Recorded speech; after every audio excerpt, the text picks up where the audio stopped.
आप लोग कक्षा 8 में हैं और अभी हम लोग जिस अध्याय की बात कर रहे हैं वो है मानव अधिकार और इनसे जुड़ा हुआ यानी कि मानव अधिकार से जुड़ा हुआ अंतर्राष्ट्रीय संगठन।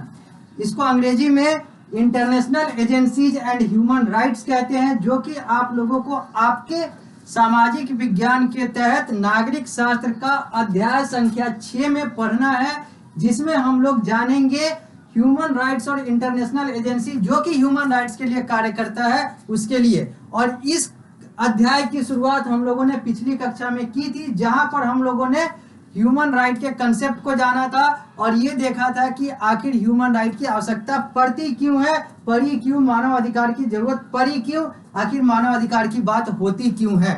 इन सारी चीजों को हम लोगों ने देखा था। इसके अलावा हम लोगों ने यह भी देखा था कि प्रथम विश्व युद्ध और द्वितीय विश्व युद्ध में कौन कौन सी चीजें हुई थी और कैसे कैसे लोग जो हैं यानी कि उस समय के जो देश और जो सुपर पावर थे उन लोगों ने कैसे कैसे क्या क्या प्रयास किए आगे के युद्ध को रोकने के लिए और कैसे कैसे सफल और असफल हुए। अब हम लोग इसी अध्याय को आगे बढ़ाते हैं और आगे की बात करते हैं और अब हम लोग बात करेंगे उस चीज की जो कि आप लोगों के पृष्ठ संख्या 180 यानी कि पारस प्रकाशन पुस्तक के पृष्ठ संख्या 180 और पीएसबीआई पाठ्यक्रम के अनुसार है। तो पढ़ते हैं आगे। लिखा हुआ है the essence of the United nation यानी कि UN is actually content in the preamble of UN charter. हम लोगों ने कल देखा था यूएन क्या होता है, यूनाइटेड नेशन कैसे 51 देशों से बना था और आज की तारीख में 191 देश तक ये पहुंच चुका है। और भारत जो था वो इनिशियल सिग्नेटरी था यानी कि यूनाइटेड नेशन के प्रीएम्बल चार्टर पर हस्ताक्षर करने वाला जो शुरुआती जो लोग थे, शुरुआती जो देश था उसमें भारत का भी एक भारत भी था। ये सारी बातें हम लोगों ने पिछली कक्षा में की थी। तो यहाँ पर वही लिखा हुआ है कि जो यूनाइटेड नेशन में क्या है क्या नहीं है, क्या करना है क्या नहीं करना है, जो प्रीएम्बल है यानी कि जो उसका ऑब्जेक्टिव है वो उसके चार्टर में लिखा हुआ होता है। यूएन चार्टर में यूएन का प्रीएम्बल लिखा हुआ होता है और UN is United Nation. United Nation को हिंदी में संयुक्त राष्ट्र कहते हैं। We the people of United Nation are determined to practice tolerance and live together in peace with one another as good neighbor and unite our strength to maintain international peace and security। यहाँ पर क्या लिखा हुआ है? यहाँ पर लिखा हुआ है उनके चार्टर में, उनके प्रीएम्बल में उनका लक्ष्य जो है, उनका जो गोल है वो लिखा हुआ है यूनाइटेड नेशन का। यहाँ पर लिखा हुआ है कि हम लोग जो यूनाइटेड नेशन के लोग हैं यानी कि यूनाइटेड नेशन के जो सदस्य हैं, सदस्य देश हैं, वो क्या करेंगे? तो हम लोग शांति के साथ अपना जीवन जिएंगे, किसी के साथ लड़ाई नहीं करेंगे, हम लोग अपने पड़ोसी को मजबूत करेंगे, पड़ोसियों के साथ अच्छा रिश्ता अपनाएंगे और अंतर्राष्ट्रीय शांति और सौहार्द और जो सिक्योरिटी है इन सारे चीजों को मेंटेन करेंगे, बनाए रखेंगे। यही यूनाइटेड नेशन के चार्टर में लिखा हुआ है और ये जो है एक एम्ब्लेम है, एक चिन्ह है जो यूएन का चिन्ह है। यानी कि अगर इस चिन्ह से पूछा जाए कि यह किस संगठन का चिन्ह है, किस संगठन का जो सिंबल है, तो ये जो होगा ये यूनाइटेड नेशन का होगा, क्योंकि ये जो साइन है, ये जो एम्ब्लेम है वो जो है यूनाइटेड नेशन यूएन का है। अब हम लोग आगे बात करते हैं मेन ऑब्जेक्टिव यानी कि यूनाइटेड नेशन के मेन ऑब्जेक्टिव का, क्योंकि हम लोगों को देखना क्या है इस अध्याय में, हम लोगों को देखना है कंसेप्ट ऑफ ह्यूमन राइट, जो कि हम लोगों ने समझ लिया पिछले कक्षा में, जहां पर मैंने आपको बताया कि ह्यूमन राइट का मतलब क्या होता है और आज ह्यूमन राइट की बात क्यों करनी पड़ रही है, क्यों आज मानव अधिकार की बात करनी पड़ रही है। ये सारी बातें जो है पिछली कक्षा में हुई थी। अब उनसे जुड़ा हुआ जो इंटरनेशनल एजेंसीज है उनकी बात हम लोग कर रहे हैं। तो जिसमें जो मेजर यानी कि सबसे पहला अगर जो हम लोग बात कर रहे हैं मुख्य इंटरनेशनल एजेंसीज का यानी कि अंतर्राष्ट्रीय संगठन का, जो कि यूनाइटेड नेशन के, जो कि ह्यूमन राइट के लिए कार्य करता है, वो है यूनाइटेड नेशन। और यूनाइटेड नेशन के बारे में हम लोगों ने देखा। अब यूनाइटेड नेशन के मेन ऑब्जेक्टिव पर आते हैं और हम लोगों ने ये भी देखा कि यूनाइटेड नेशन जो है लीग ऑफ नेशंस का अगला रूप है या फिर कहें तो अपडेटेड वर्जन है, जो कि हम लोगों ने पिछली कक्षा में देखा था। League of nation first world war के बाद बना था, असफल हो गया था, क्योंकि सेकेंड वर्ल्ड वॉर हो ही गया था और बना इसलिए था ताकि आगे लड़ाई ना हो, लेकिन सेकेंड वर्ल्ड वॉर हुआ और सेकेंड वर्ल्ड वॉर के दौरान ही अमेरिका के तत्कालीन राष्ट्रपति के द्वारा जर्मनी, फ्रांस जैसे देशों के खिलाफ यानी मित्रता वाला जो संगठन बनाया गया उसका नाम यूनाइटेड नेशन रखा गया। और यूनाइटेड नेशन के बारे में हम लोगों ने वो सारी चीजें देख ली जो भी हम लोग को इस अध्याय में पारस प्रकाशन पुस्तक और पीएसबीआई के पाठ्यक्रम के अनुसार देखना है। अब हम लोग आ रहे हैं main objective of United Nation. United Nation का मुख्य जो ऑब्जेक्टिव है, जो लक्ष्य है या फिर कहें तो जो ऑब्जेक्टिव्स हैं उसकी बात करते हैं, तो एम की बात करते हैं। तो यहां पर लिखा हुआ है कि aim of the United Nation organisation as defined in the article 1 of the United Nation are. United Nation के आर्टिकल 1 में इसके एम यानी कि लक्ष्य यानी कि ऑब्जेक्टिव का जिक्र किया गया हुआ है, बताया गया हुआ है। उन्हीं में से कुछ जो ऑब्जेक्टिव हैं आपके सामने स्मार्ट बोर्ड पर दिख रहे हैं और यह आप अपने पुस्तक में पृष्ठ संख्या 180 और 181 पर देख सकते हैं। लिखा हुआ है पहला objective, to act as a centre for harmonising the action of the nation. यहां पर जो पहला ऑब्जेक्टिव लिखा हुआ है वो लिखा ये हुआ है कि जो यूनाइटेड नेशन है वो एक केंद्र के तौर पर कार्य करेगा, एक संगठन एक केंद्र के तौर पर कार्य करेगा ताकि जो भी इसके सदस्य देश हैं वहां पर हार्मनी बनी रहे, वहां पर शांति बनी रहे, सौहार्द बना रहे। आगे, to promote and encourage respect for human right and fundamental freedom for all. मानव अधिकार और सब लोगों के लिए जो मूलभूत स्वतंत्रता है इसको बचाए रखना और इन सारे चीजों के आधार पर लोगों का और इन सब के बीच में रेस्पेक्ट को इनकरेज करना, सम्मान को बढ़ाना, ये भी एक ऑब्जेक्टिव है यूनाइटेड नेशन का। अगला जो है वो लिखा हुआ है टू अचीव इंटरनेशनल कोऑपरेशन। अंतरराष्ट्रीय जो एकता है उसकी बात हो रही है यहाँ पर अगले लक्ष्य में, अगले ऑब्जेक्टिव में। To achieve international cooperation in solving international problem. In solving international problem दो बार लिखा हुआ है, of economic, social, cultural and humanitarian character.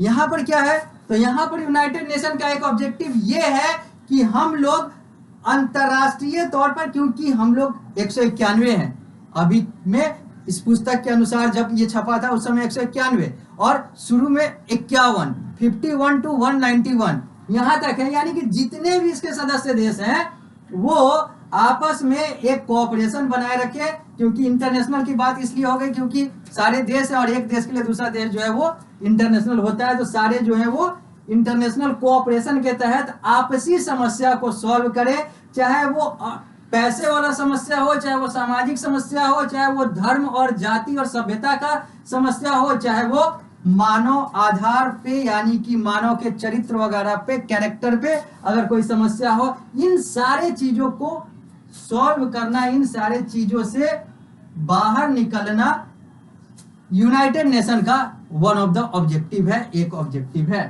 बहुत सारे ऑब्जेक्टिव में से। To maintain international peace and security. अंतरराष्ट्रीय शांति और जो सिक्योरिटी है उन सारे चीजों को बचाना, उन सारे चीजों को मेंटेन करना, कायम रखना, ये भी एक लक्ष्य है यूनाइटेड नेशन का। आगे, to develop friendly relation among nation. जितने भी देश हैं उनके बीच में मित्रता बनाए रखना, ये तो है ही, अगर संगठन बन रहा है तो ये तो चीज हम लोग देख ही रहे हैं। Principle of equality of all member. एक ऐसा सिद्धांत है जिसमें सारे मेंबर के साथ इक्वलिटी, समानता बनाए रखना। ये नहीं कि यह देश जो है आर्थिक रूप से मजबूत है तो इसके प्रति अलग नजरिया, तो ये आर्थिक रूप से कमजोर है तो इसके प्रति अलग नजरिया। यहाँ पर धर्म और जाति पे लड़ाई हो रही है तो इसके लिए अलग नजरिया, तो यहाँ पर अलग नजरिया, दूसरे जहाँ पर नहीं हो रही है, तो ये सब नहीं है, सारे में इक्वलिटी हो। अगला, principle of solving and performing international matter by member according to UN charter. UN charter के तहत ऐसा सिद्धांत जहां पर हम लोग यानी कि यूनाइटेड नेशन का यह ऑब्जेक्टिव था कि हम लोग इंटरनेशनल मैटर यानी कि अंतरराष्ट्रीय जो मुद्दे हैं, विषय हैं, जितने भी हमारे सदस्य देश हैं इनको सॉल्व किया जाए, इनको इनकी समस्या का समाधान किया जाए, ये इसका एक ऑब्जेक्टिव है, करना ऑब्जेक्टिव है। With these objective in mind all member, ये तो हो गए सारे ऑब्जेक्टिव, अब उनके बारे में कुछ लिखा हुआ है। With these objectives in mind of all member of UN try to build and establish concept of one world.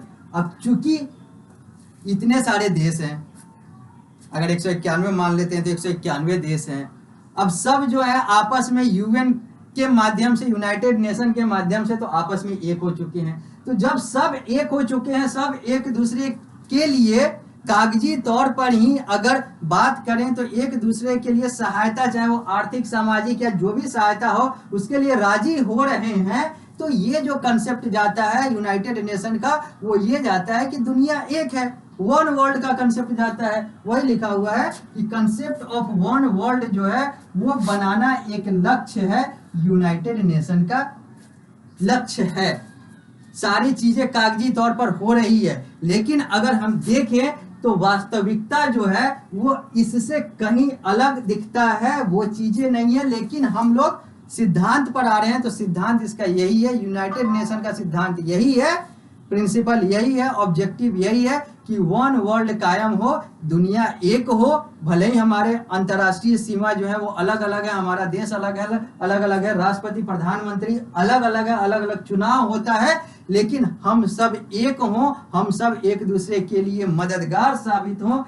इस वन वर्ल्ड, एक दुनिया, एक संसार के कंसेप्ट का जो एक ऑब्जेक्टिव है वो यूएन का एक ऑब्जेक्टिव है, इसके चार्टर में लिखा हुआ है। It further aim at the peaceful world so that resources of nation can be utilized to raise the standard of living of their people। आगे यहाँ पर क्या है, सब कुछ वही है। जब वन वर्ल्ड की बात करेंगे तो पीसफुल वर्ल्ड की बात होगी ही, यानी कि हर जगह जहाँ हम लोग शुरू से हारमोनी, पीस की बात कर रहे हैं, तो पूरे दुनिया में अगर शांति आएगी तो सब लोग खुशहाल रहेंगे। सब देश जो है अपने अपने रिसोर्सेज का, संसाधन का सही तरीके से प्रयोग करेगा। एक देश के पास कोई संसाधन ज्यादा है, दूसरे देश के पास कम है, दूसरे देश के पास कोई और संसाधन ज्यादा है, पहले देश के पास कम है, तो ये लोग आपस में साझा करेंगे और एक दूसरे की नीड को फुलफिल करेंगे, ताकि इनके लोगों का जो लिविंग स्टैंडर्ड है वो सही हो सके, ऊंचा हो सके, बेहतर हो सके, यानी कि जीवन जीने का जो पैमाना है वो अच्छा हो सके।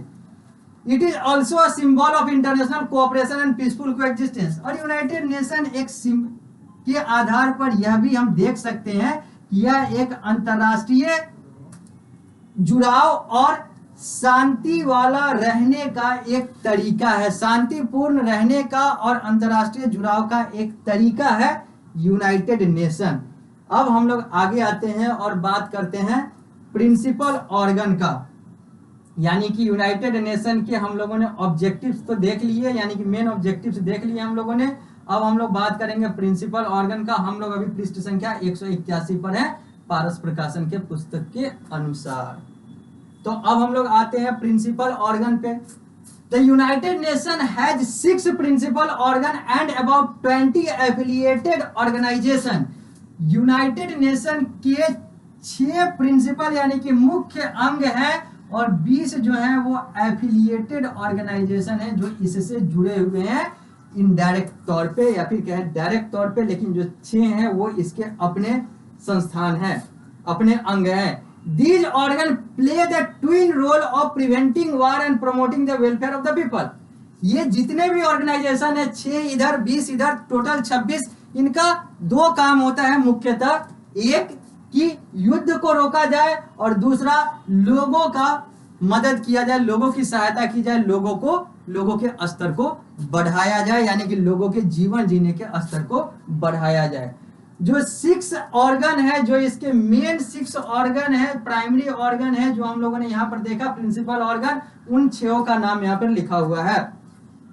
द जनरल असेंबली ये एक ऑर्गन है, द सिक्योरिटी काउंसिल ये एक ऑर्गन है, इकोनॉमिक एंड सोशल काउंसिल ये एक है, trusteeship council, the international court of justice और सेक्रेटरीट।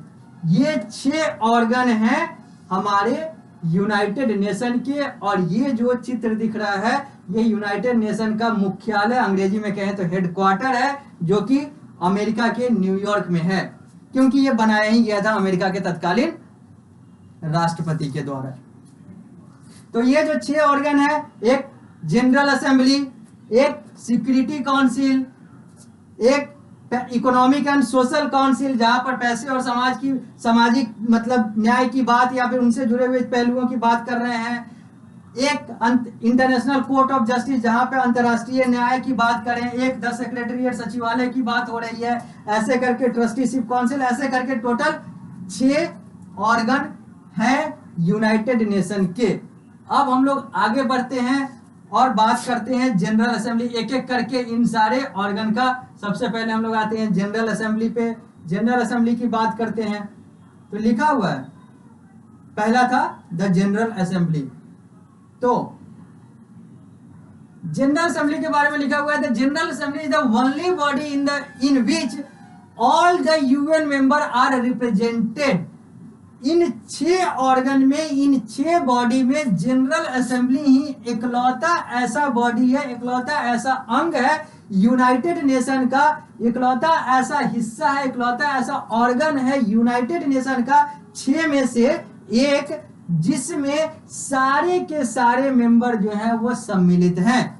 बाकी 5 में कोई मेंबर है यूनाइटेड नेशन का तो कोई नहीं है, लेकिन इसमें सब के सब है, नाम से ही क्लियर है, ये जनरल असेंबली है, यानी कि यूनाइटेड नेशन के यहाँ पर सारे मेंबर हैं। ये चीज हम लोग को ध्यान में रखना है कि अगर पूछा जाए कि 6 organ, primary 6 organ, principal 6 organ में से कौन सा ऐसा ऑर्गन है यूनाइटेड नेशन का जहां पर इसके सारे सदस्य देश जो हैं, पुस्तक के अनुसार 191 सदस्य देश जो हैं वो आते हैं, तो वो जो है वो द जनरल असेंबली इसका उत्तर होगा, जिसमें सारे मेंबर जो हैं इसके रिप्रेजेंटेटिव हैं, यानी कि प्रतिनिधित्व करता है। इसी जनरल असेंबली वाले पॉइंट से हम लोग अगली कक्षा की शुरुआत करेंगे। अभी इस कक्षा को हम लोग यहीं पर रोकते हैं, जब हम लोग अगली कक्षा में आएंगे तो यहीं से इस अध्याय को आगे बढ़ाएंगे।